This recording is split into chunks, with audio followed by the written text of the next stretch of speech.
Knott's Berry Farm is one of the best Cedar Fair parks. Located in Buena Park, California, this theme park is Southern California's best blend of theming and thrills.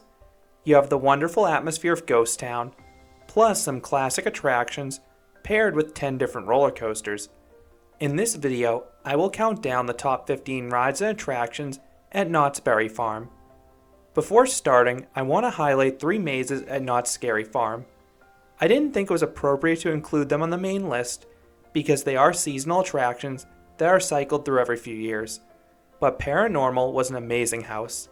Skip ahead a few seconds if you don't want spoilers. But the initial scene with the ghost on the overhead zipline really caught me by surprise. Then the rest of the maze had plenty of scares and a great atmosphere. Depths had a great set design, particularly the foggy C-section. And Mesmer was a mind warp, mixing some large scares with creepy visuals. I also want to highlight the fried chicken restaurant. While it's not an attraction per se, I would take a meal here over almost every ride in the park. There's a reason this restaurant has been around as long as it has. Starting off the list at number 15 is Pony Express. This Imperla motorbike coaster may be short, but the park just didn't have much land to work with. The initial launch has some solid force considering the ride's small stature. None of the other elements stand out, but the motorbike position is always fun. I have a separate review on this one, but I just don't ride it that often because Knott's has 2 other superior launch coasters. Number 14, Jaguar. This Zero coaster feels like a high-speed monorail as it travels above and around Fiesta Village. The visuals are undoubtedly this ride's strength. You only get very weak laterals on a few of the turns, and maybe a minor pop of airtime on one hill after that second lift hill. The ride does have a bit of a vibration, but it's otherwise comfortable. Number 13, La Revolucion. This chance frisbee is deficient on positive G's and speed, but it does give several nice pops of airtime on the many max swings it provides. Number 12, Calico Mine Ride. This classic dark ride has a unique ride system on a locomotive. You then go for a narrated tour through a mine. You pass this large, involved mining scene a few different times, and then you travel through some dark caverns.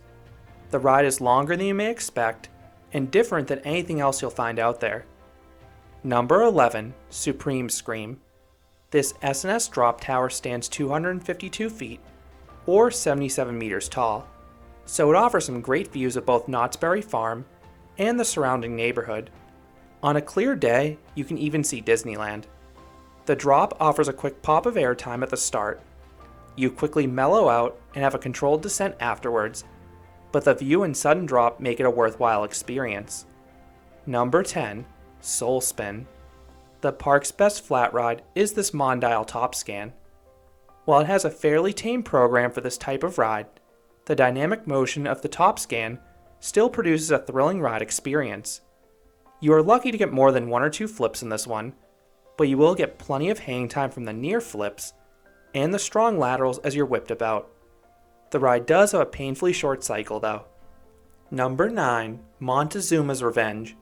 This Schwarzkopf shuttle loop is the last one remaining in America, which is a shame because it's a short but solid ride. The initial launch has decent force to it. The vertical loop is forceful, and it's nice you get to experience it in both directions. Then both spikes offer some weightlessness to contrast with those strong positive Gs. Number 8, Knott's Berry Tales. This Triotech Shooting Dark ride is a refresh of the old Voyage to the Iron Reef. The ride has a fun theme and cartoonish visuals. I love the shooting mechanic that uses pull triggers similar to Toy Story Mania because it makes the shots all the more rewarding. The timing is a bit weird in this one though because the projectiles move super slow, but once you get the hang of it, the ride is pretty fun. Number 7, Calico River Rapids. The rethemed Bigfoot Rapids has the same layout as before. You have a decent collection of rapids, including 1 or 2 that can get you very wet. There are some large geysers and weak sprayers to get you even wetter. But what really makes this rapids ride unique is the level of theming. The scenic course takes you past lots of animatronics. You don't usually get those in rapids rides. Number 6. Sierra Sidewinder. This mock spinning coaster is a deceptively thrilling ride. The ride may be short and feature a compact layout, but it has a wild side to it. The initial drops have some good pull in the back, and then the ride goes nuts in the second half. You have a very forceful and disorienting low helix, followed by some rapid turns and transitions that lead into the brake run. And those elements are extra sweet if you have an unbalanced car that's spinning like a top. Number 5. Hang Time. This Gerstlauer Infinity Coaster is a very well-rounded ride. It starts with an exciting beyond vertical drop that gives great ejector airtime.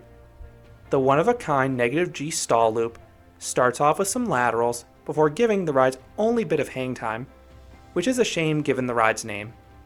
Then you have an unfortunately rattly corkscrew and an okay turnaround, but the dip that follows gives some good ejector airtime, and the Cobra Roll has nice positive Gs into and out of the element. Hang time may not be perfect, but that airtime is very nice with just the lap bars, and most of the inversions are good too. Number 4. Silver Bullet.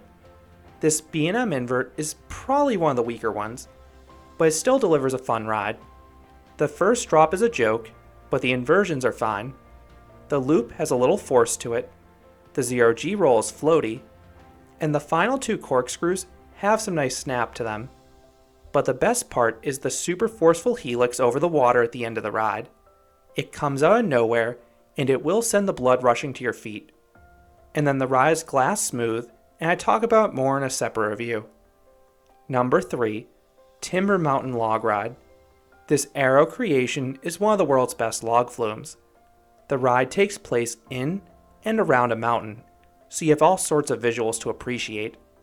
There are animatronics both indoors and outdoors, but the indoor scenes in particular are the highlights. I just love the atmosphere in there. There's also a surprise drop that is the ride's best thrill element, and then you have an okay final plunge at the end of the ride. Number 2. Accelerator. This Intamin launch coaster is a powerful ride. That hydraulic launch is one of the best in the world. It pins you against your seat, and it leaves your stomach in the station. And if you're up front, you get punched in the face by the wind in the best way possible. That's followed by an amazing top hat that delivers an incredible mix of ejector airtime and laterals. The rest of the ride maintains the speed throughout 2 overbanks, and they were more effective for me in my 2021 rides than in the past. The first was quite forceful, while the second one had an amazing head chopper. I go into more detail in a separate review, but this ride is an adrenaline rush. And coming in at number 1 is Ghost Rider.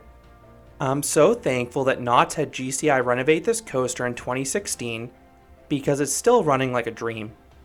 The coaster is amazingly smooth despite the aggressive CCI layout.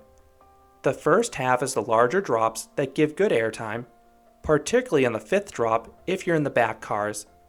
The ejector airtime on that drop is excellent. The second half is a blitz of airtime pops and laterals as you wind your way through the structure. The final helix has some of the best sustained laterals of any coaster.